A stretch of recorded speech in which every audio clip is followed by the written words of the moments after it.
Hello all welcome back. ఇందాక 2008 వరకు మాట్లాడాము. కానీ 2002, 3లో ఇంజినీరింగ్ కాలేజెస్ అనేది పుట్టగొడుగుల్లా పుట్టుకొచ్చాయి.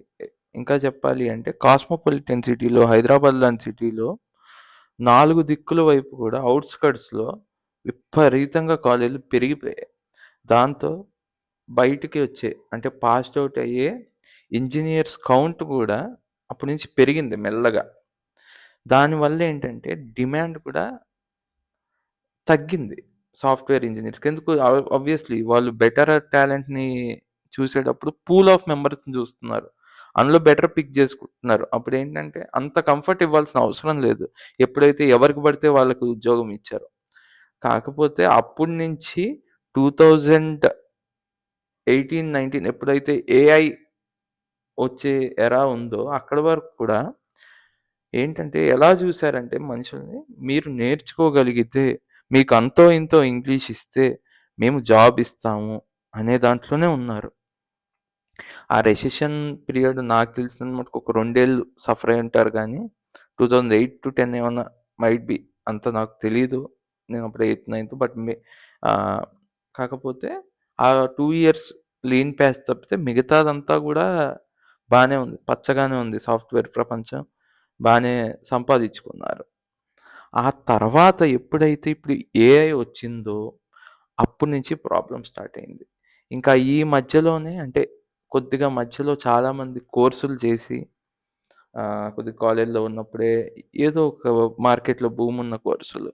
సేల్స్ ఫోర్స్ నేర్చుకున్న వాళ్ళున్నారు. డెవాప్స్ నేర్చుకున్న వాళ్ళున్నారు. ప్రోగ్రామింగ్ లాంగ్వేజ్ నేర్చుకున్న వాళ్ళున్నారు. అలాంటి వాళ్ళకి ఉద్యోగాలు ఈజీగానే వచ్చాయి. ఎప్పుడు 18, 19 వరకు. ఈవెన్ కోవిడ్‌లో గూడా బానే వచ్చింది. నేను అనుకోవడం లాస్ట్ 2 ఇయర్స్ నుంచి మరీ దరిద్రంగా ఉంది సిట్యుయేషన్.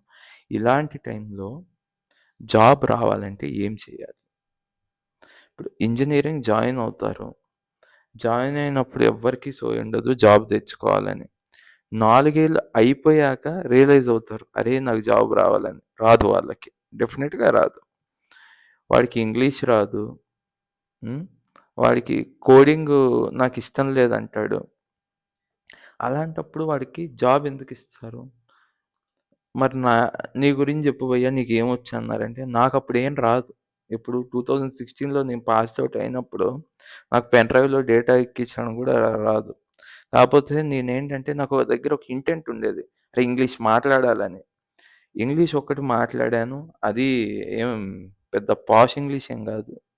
నేను ఆ ఇంటెంట్‌తో ఆ 4 ఏళ్ళు మనసులో మాట్లాడుకుంటాం గదా! ఇది మాట్లాడాలని. అది హెచ్ఆర్‌తో మాట్లాడాను. నాకొకటి ఫస్ట్ నుంచి కూడా ఉండేది. ఆ ఇంటెంట్ అయితే జాబ్ తెచ్చుకోవాలి అన్నదైతే మైండ్‌లో ఉండేది. దానివల్ల ఏంటంటే లక్కీగా యాప్టిట్యూడ్ అనేది నేనెలా క్లియర్ చేశానో నాకు తెలీదు. బట్ లక్కీగా జాబ్ వచ్చింది. కానీ ఈరోజు సిట్యుయేషన్ అలా లేదు. వాడు కోడింగ్ రాస్తేనే తీసుకుంటున్నాడు. ఎందుకంటే నేను పాస్డ్ ఔట్ అయినప్పుడు సపోర్ట్ అంటే ప్రొడక్షన్ సపోర్ట్ అని ఉంటుంది. దానికి పెద్ద టెక్నికల్ నాలెడ్జ్ అవసరంలా. నీకేం రాకపోతే అక్కడ కూర్చోబెట్టేవాళ్ళు. కానీ ఈరోజు అది తగ్గిపోతుంది మార్కెట్‌లో. అదంతా ఏఐ చేస్తుంది. నువ్వేం చేయాలి? ఈ టైంలో జాబ్ కొట్టాలంటే నేను నెక్స్ట్ వీడియోలో చెప్తాను. బాయ్. Subscribe my channel.